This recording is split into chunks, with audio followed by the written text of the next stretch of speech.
I wanna try and take in all the highs, embrace them for more than a moment's time.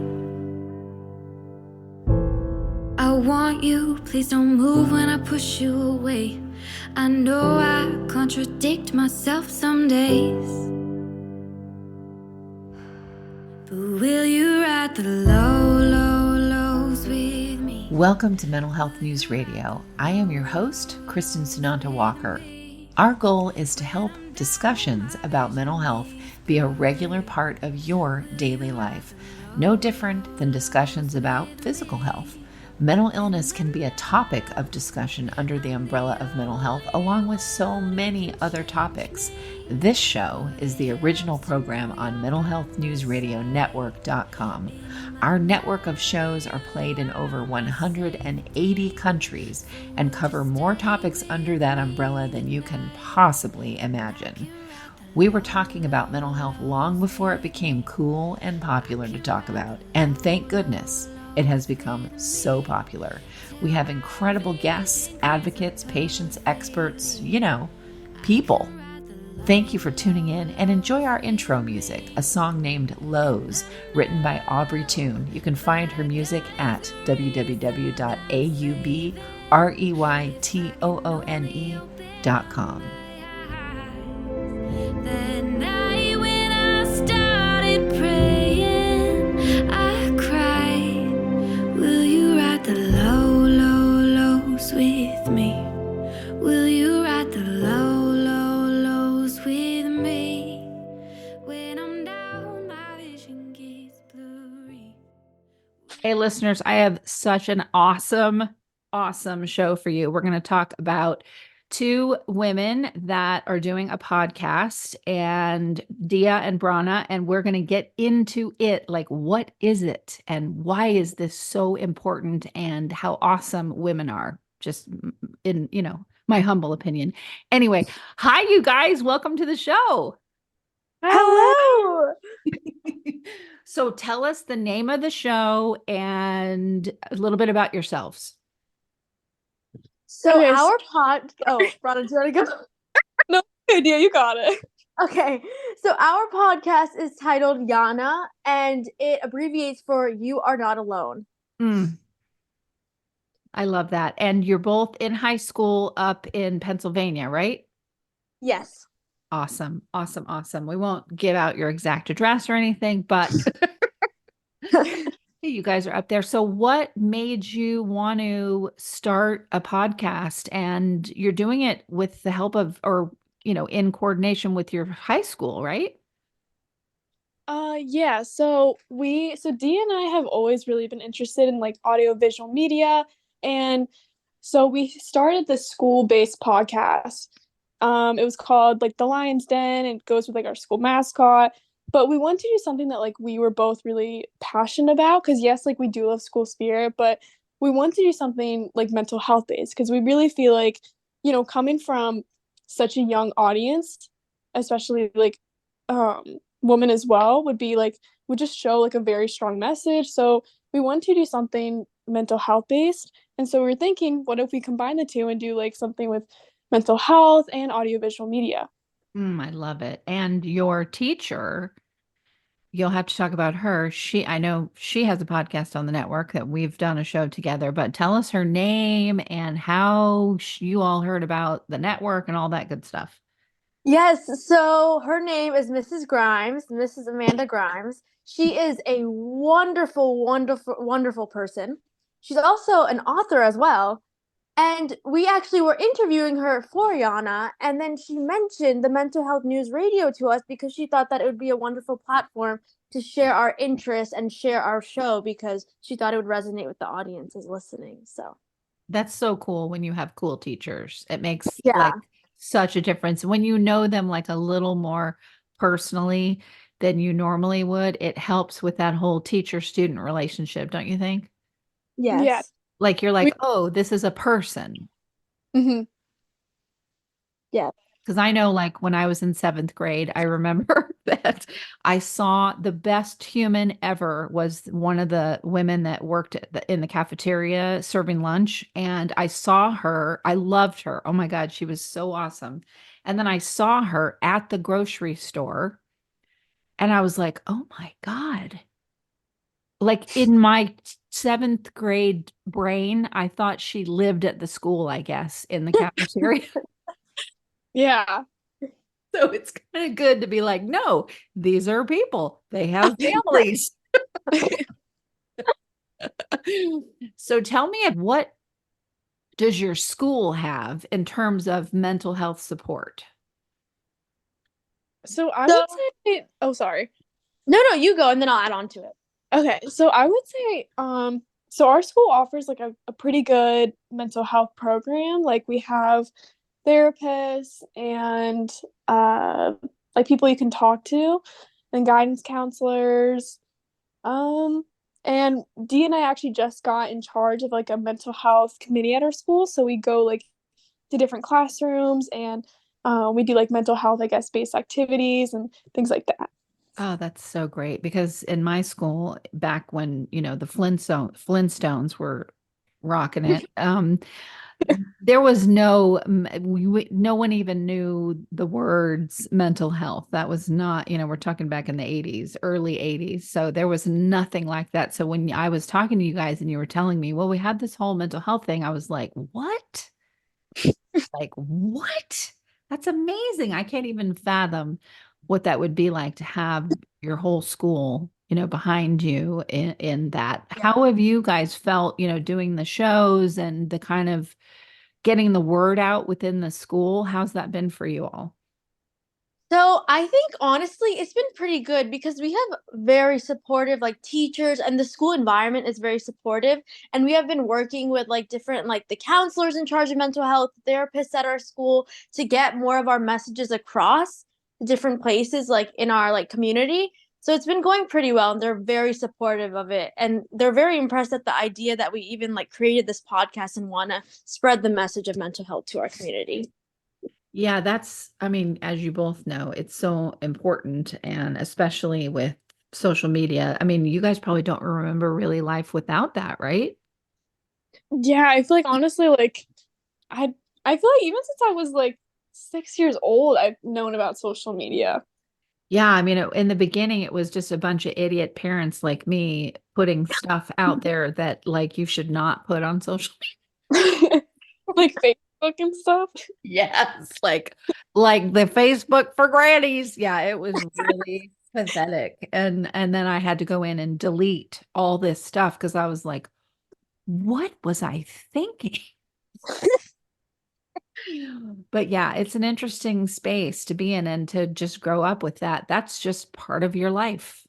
So how do you guys approach if you're at school and you notice a friend or somebody's maybe not behaving like how you're used to, and there's that, it's really hard. I think for human beings, we immediately can kind of go to a negative. That's what I noticed in terms of mental health.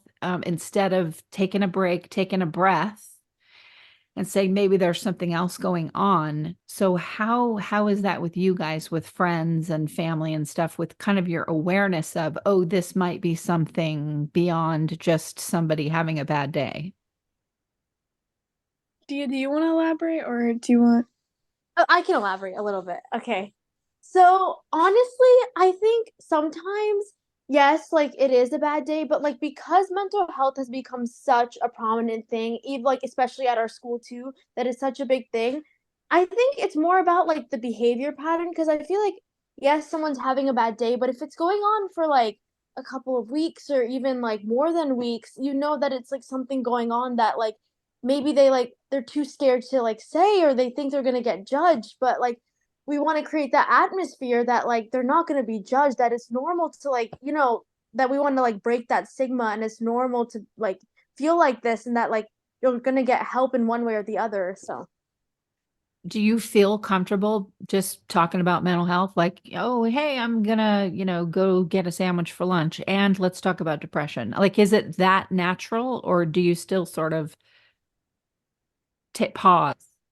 Yeah, like honestly, like so our school is like pretty small, so I feel like honestly, like almost everyone knows each other's like first and last names and maybe even like their parents' names. So it's like I feel like we are, and most of us have like grown up with each other, so we are like more comfortable with each other. So I guess that kind of allows us to talk about like these sort of topics. And like I know like my close group of friends, like we've talked about topics like this. Like we've talked about depression, anxiety, like I think almost with a lot, like I would say I'm pretty um friendly with the kids in my grade. And I feel like almost honestly with all of them we've talked about like test anxiety, for example. Like, and Yeah. I feel like we are like pretty open about it. Yeah. And you, I think it was Brana that was just talking, you're dealing with just having gotten over COVID, right? Yeah. Which is just super fun since we're doing this the day after Christmas. Or maybe 2 days. I don't even know what day it is. But yeah, we're in Christmas week. That kind of sucks to get COVID during Christmas week. But how about your families, like your parents and, siblings and stuff like that? How does that translate the mental health talk and stuff to home? For me, you're saying with COVID? Well, that, but also just in general, like you're Oh, yeah. comfortable talking about it at school, and that is unbelievable. Oh my God, that is unbelievable. But, bringing that conversation home too, and bringing it up with your parents and stuff, how has that worked for you guys? And how old were you when you started these discussions? So I would say for me, like I would say I'm closer with my mom has always been very open about like mental health, and is always open like for me to go like a therapist or go on walks with me to talk about how I'm feeling, like if Oh, I'm anxious or something. yay Um, to your mom. yeah. I even told her I was doing this interview today, and she was so proud of me because she loves talking about mental health. And I feel like she's like someone in my life who's played a very important role in like being more open about it. So I would say I'm pretty like at least like I feel like I do have someone at home that I can talk to about my mental health perspective. Fantastic. And how about you, Dia? So actually, so I have gone influenced in two atmospheres. So in home, my parents are very both supportive of my mental health, and they're proud in whatever I do. So that has been a wonderful, wonderful thing for me because actually, so they were born and raised up in India. And in India at that time, like mental health wasn't talked about at all, and it was like barely a known thing. It was Right. like the idea that if you had like pressure, like, oh, if you're really stressed out for school or anything, just keep doing it. Like, who cares? But I think they are also like very advanced in their thinking. So after moving to the US and adapting here, they really got to explore the idea of mental health and understand it better. And they were already very advanced in their thinking. So then they like that reflects on me as well. So then I was more comfortable talking with them about my struggles or stress or anything. So they've been very supportive and a key role in my life. And along with that as well, I do Indian classical dancing, and my dance teacher does mental health shows every year. So we portray It's amazing. Thank you. So we portray different topics such as a couple of things we have done in the past: addiction, dementia, schizophrenia, anxiety, stress, and various topics. And the idea of displaying it through dance, because I think dance is a much more visual thing. So then with the music and the idea of seeing someone's emotions like coming out to life can really resonate with an audience. Like I remember last year in our mental health show, I saw my friends doing the dance and I already knew it was happening, but I still started crying just Oh. because the way their emotion was represented on the stage and the idea that like they're trying to show that emotion to the audience and it's still resonating with me. So I thought it was wonderful. So And that's been a key thing in my life. So yeah, yeah. I mean, in that respect, like social media, I mean, it has its downside, of course, but the ability to share what is going on with you and have it be so available to anyone on the internet, I really think that that has been, as much as, there's all this against social media and its bad effect on your mental health and so on, there is that other side of it where I'm like, I don't think we would be where we are when it comes to mental health if that was not a part of our lives. What do you Mhm. guys think?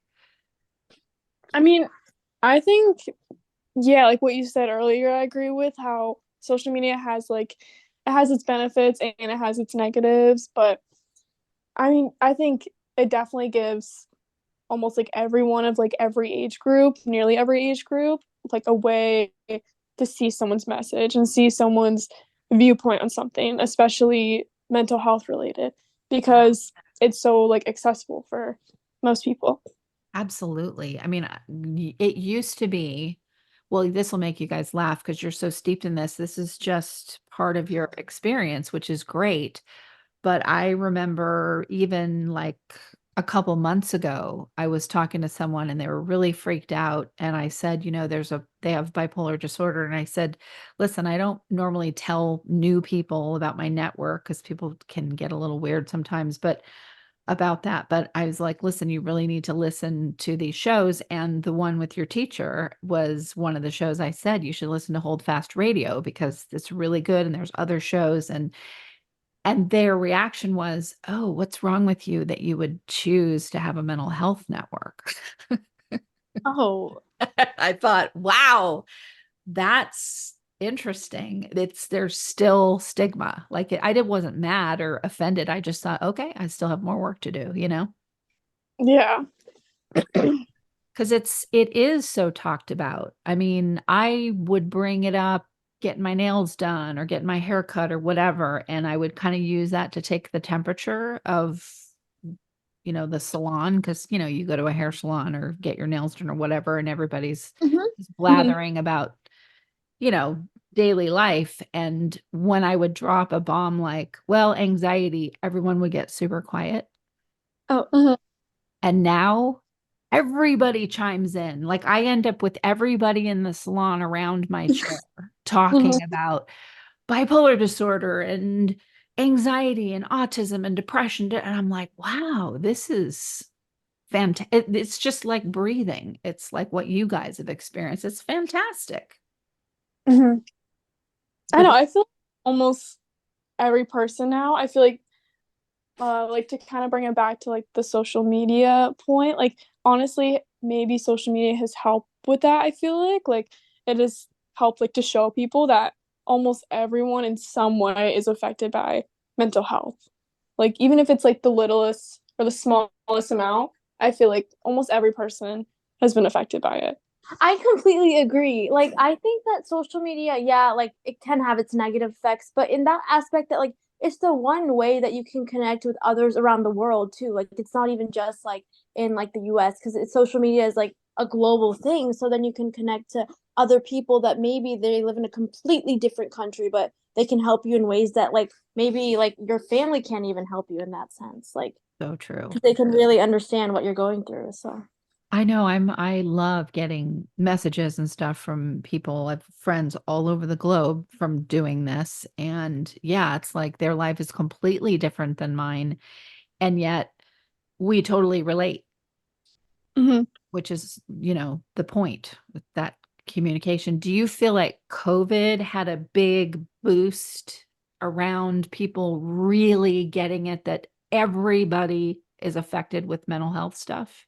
So I think COVID, like, because since we've been like most of us were stuck at home and spend like time quarantining, I think it gave us more as a time of reflection, like about ourselves, others around us. So it gave more of the idea that everyone has mental health, and some people like in like COVID time, like were alone without their family since they couldn't even like meet them or see them since they had to be isolated, and like the idea that they like could like reach out to someone like through their phone or like social media, but it was still like the idea was that like mental health was still like I feel like it kind of grew like more in recognition, like also COVID helped in that sense. So Agreed. Because I saw a huge uptick in listeners and people really paying attention and all of that. And now mental health is like mainstream. That's amazing. I mean, we just went to eat somewhere and the waitress said, well, yeah, I'm really struggling with anxiety. I'm sorry, I'm kind of being short with you guys. And I was like, good for you. Of course, we cried and gave each other hugs, but I was like, good for you. Because she had just dealt with a some people that were being so nasty Mm-hmm. to her, so anyway, she ended up sitting at our table and we had a big boohoo fest, but it was nice to be able to like just talk about like, yeah, it's hard. I mean, people need to listen and be kinder and all that stuff. Yeah, and I honestly feel like COVID had like a really big impact, like I agree with like what Thea and you just said, like about how like it did lead to like so much isolation, like loneliness, and also I felt like uh COVID also like with like grief and like loss of family members and also like financial stress. So I feel like honestly COVID really had a big impact on mental health because of those factors. Absolutely. Wisely said. I want to talk about one of your episodes that I thought was fantastic. I mean, I've listened to a few of them, and this one I picked up on. It was the one where it's called Embracing Self-Love, the Struggle of Appearance as a Teenager. Let's add on that being a female and also, a teenager, because I can't even fathom, and I'm sure you've heard this from other people my age, we didn't have to deal with Instagram and wherever else, I don't even know. How do you guys navigate that? Because that'll mess with mental health like nobody's business. Do you want to talk about that since I know you did that episode? Yeah, so I think honestly, wait, was it the Embracing Self-Love episode? Yes. Yes. So actually, the person who was interviewed in that episode is actually one of my very close friends, and she actually wrote her college essay on that. That the idea that so in our society now, and I think social media has helped it a little bit. I think like the expectation of appearance has gone up a lot. Oh, yeah. And like the idea that, oh, this model is on Instagram. Oh, I have to strive to look like her. Why don't I look like her? Like, it's the idea that like it's like I feel like it's a false expectation too, because there's so many apps nowadays where you can edit, Facetune, like filters, everything. So like social media, like it creates like a kind of an expectation, like more of a dream than an actual reality. Yeah. And like as a teenager too, like I think it's like really hard because like you're trying to grow. It's like the years before, like you've grown up as a kid, but now you're like it's before you enter your adult years, so it's like a period of growth. So then seeing all around you like these like models on Instagram, like for example, and like trying to be like compared to that itself, it's like really difficult. And Mm-hmm. specifically, like in that episode, Embracing Self Love, it was the idea that she was talking about that in middle school, as most teenagers do, she had very, very severe like cystic acne and she got made fun of it. But it gave her a time to like reflect on the fact that, and then after that, she started conducting her own like workshops and stuff of that such. But the idea was that she got to like understand that it doesn't matter about like the expectations of social media or others, but the idea of loving myself, because if I don't love myself, how will anyone else? Right. So So true. That right there, good for your mental health. Yes.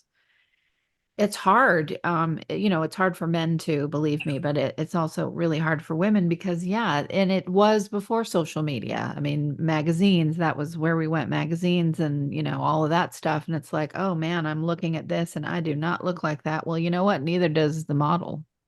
yeah. You know? I know I've got a couple friends that I'm like, boy, you look good all made up with filters. And we can joke like that. And they're like, yes, Kristen, we know.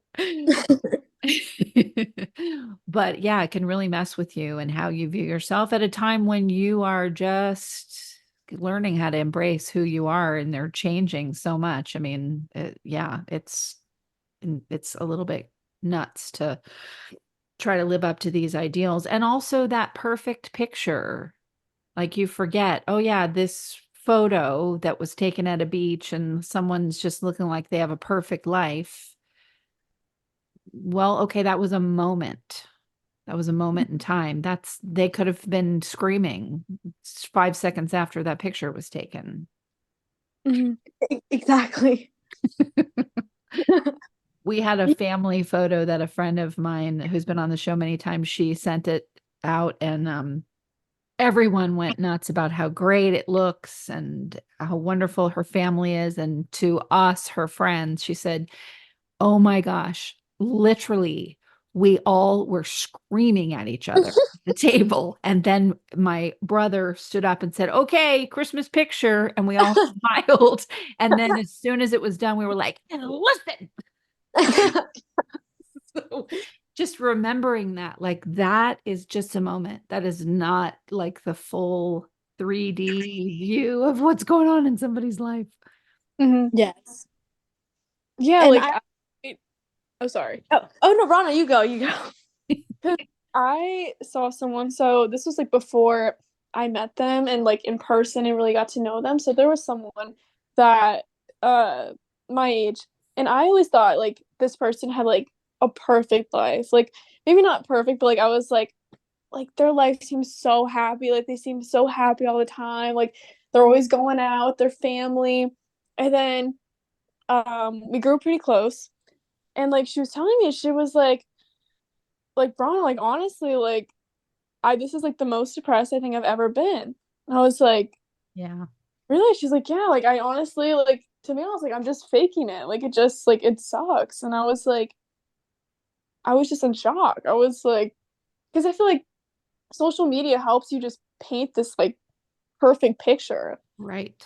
Exactly. And that's what it is. It's a flat image of a second, not even a second sometimes in someone's life. Mm-hmm. yeah.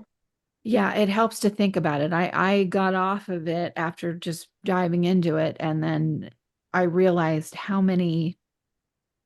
much it had overtaken my entire life. And then stepping away from it for 2 years, it took me a while. I was addicted to, oh, look at this roast chicken. I'm going to post it. You know what I feel like? Or look at me being stupid with my dogs. I'm going to post it. And then I went, oh, it took me a while to not look at my life and moments in my life as, oh, that would be a good thing to post. Not doing that, taking all the oxygen out of that and just enjoying the moment without needing to put it somewhere. Does that make sense? Mm-hmm. Yes. It helps a lot, really, just listening. So how are you guys with phones and stuff, and like when you're with your friends and everything? Talk about that a little bit. So honestly, I don't know. I think like before, like personally for me in middle school, I feel like phones were like so much. Like I think it's also the idea of when you grow up, you kind of like realize that like your phone, like the idea of your phone. So I'm actually gonna give you a little bit of a story. So a couple weeks ago, before I went on vacation, I lost my phone at my school, but it was before Thanksgiving break. So I went to Puerto Rico without my phone Oh at my all. God. Wow. So I completely was cut off from my friends, like anyone I wanted to reach out to, emails, teachers, everything. So it was a real, like, it was a detox that I needed, but obviously I didn't choose. And in that week, it made me realize so much that, like, the stuff that was happening around me, I didn't even realize it was happening around me. Like, I got to like go outside, enjoy the sun, enjoy the like rain, and just for that sole fact, just because I wasn't attached to my phone. So that was like a really like eye-awakening event for me. So ever since like that, well, it's only a couple weeks ago, but still, since then, Still I you. be like I since can't even fathom. I can't even go to the bathroom without my phone. I cannot fathom being in well, not a foreign country, obviously, but like in another, like even in another state, in another county, I would be like, so I totally get it. And you're right. That was a good detox. It helps you yeah. get perspective. Yes. Mhm. And honestly, when it first happened, I was so upset. I was bet you very were. upset. Turn the plane around. Tell the pilot right now, turn the Yeah, I plane. was so upset. I kept trying to find it. I was like freaking out. I was like, I might not even go on this trip. And then I was like, I was really upset. But then like slowly I was like, okay, but then actually it was found. And then there was more of a relief, but then it was also like, oh, it was found, but I still don't have my phone. So it was kind of like both. Yeah, that was good. I think that was one of those mishaps that was really like a gift. Yeah, I agree. Yeah, it makes you, I'll get back there. I'll get back there. I used to do like Sundays, no phone. Mhm. Really good for your mental health. But lately, no, lately I've been like, my phone thing is like, you've spent 5 hours a day. So, not exactly wonderful, but okay. So tell me what doing this podcast has done for your mental health. Let's start with you, Brana. So I would say it definitely gave me an opportunity. I would say like Andy and I like this opportunity to speak to so many different individuals and like hear their perspective, hear their story, and see how mental health has affected their lives. So honestly, like it made me think about, that I'm, I guess in the title, like I'm not alone. Like it made because I feel like something I've always struggled with was like anxiety, and like I got to talk to people like who have faced that in like different ways. Like maybe it wasn't test anxiety, maybe it was sport anxiety or um driving anxiety, like things like that. So That'll it gave get you driving anxiety. Oh, how about you, Dia? So I agree with Brana. I think like us doing this podcast has also like made my perspective like grow and expand like in our community, because honestly like some of the people that I was like, oh, like for one of the episodes I interviewed one of my mom's coworkers, and he's part of the LGBTQ community. He's a trans man, but in his life while interviewing him, I realized he was also an orphan, and because of his identity as from the LGBTQ community, many families didn't even want him. They abandoned him. And Yeah. like the idea of like knowing that like under like this podcast, like as Brana said, has made me understand more people, like people around us that I wouldn't have known the story if this podcast didn't exist. And honestly, that like message that you are not alone, that like so many people like everyone's experience is vary, but like there's like some mental health experiences like overlap, and like it's the idea that most of us face this but never express it. So Absolutely. Perfectly said. It expands your world. I mean, you guys don't even know yet, but you will.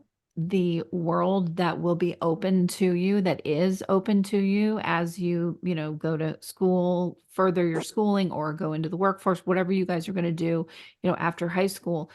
You have this extra way that you can fit in to a lot of situations because of this empathy. I mean, that's what you're talking about, is it's given you so much more access to the empathy that is inside of you to talk to all these different people. Mhm. It makes you a better student. It makes you a better coworker. It makes you better with your family. I mean, it just opens your whole world, and also that confidence that you guys would create this on your own and go do it and, get on the air and talk. I mean, it's huge. It is absolutely huge. It will help you with every job interview you go on that you have done this. Mhm. So I'm clapping. yes. Big clap. Oh, thank you. Thank you. Of you, because the more we talk about this stuff, it's done amazing things for my life, just incredible things for my life. So anyway, I'm so glad that you guys are on the network. I mean, I support you guys and everything you're doing. I just think it's wonderful. Thank you. Well, thank you so much for joining us and giving us this opportunity. Of course, of course. I always keep scholarships around, and when your teacher came and said, hey, she didn't say, oh, you should, give them a space on the network, because that's not how she is. She just was like, you should know them, blah, blah, blah. And I'm like, that's my end of year scholarship. So I'm But really excited. yes, we are too. Thank you so much for giving us this opportunity. This is like a dream come true. Oh, that's so great. Yay. That's my Christmas present. So, Aw. so tell our listeners, like your podcast, of course, you can go to every podcast app out there, but tell them again how they should look for your show, and tell them again the name of it and what it means. So you can find our podcast on Mental Health News Radio. And along with that, like the different platforms like Spotify, iTunes, Pandora, that such. And our podcast stands for You Are Not Alone. Right. And if Brana, you, do you want to go in detail about like what it is? yeah, go for it. Go for it. Okay, like what YANA is? Yeah. Oh, okay. Yeah, so YANA LV or YANA, Lehigh Valley. So it was a podcast that was created by D and I.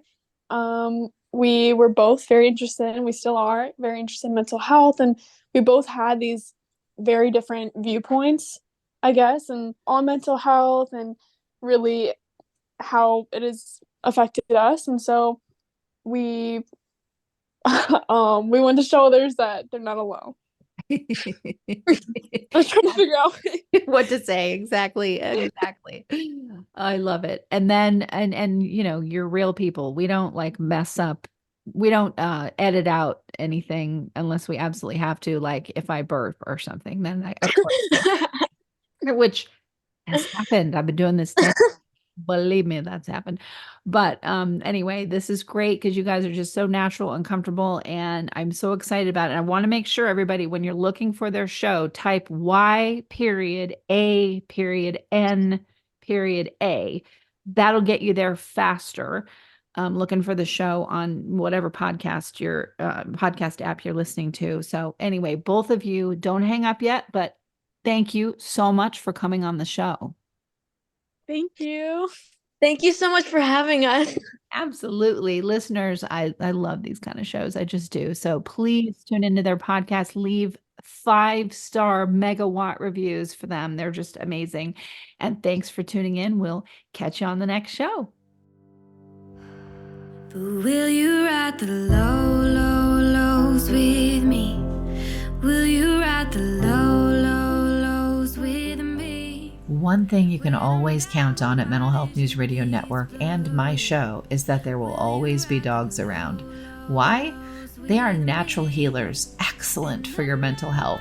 The original therapy dog Miles has something to say in just a moment. For now, please check out all of our amazing shows at mentalhealthnewsradionetwork.com and all your favorite podcast apps. Until next time, I'm Kristen Sonanta Walker, and thank you for listening. And I can ride the low, low, lows with me. I can ride the low, low, lows with me. Till my vision clears up perfectly. I can ride the low, low, lows with me. Good boy.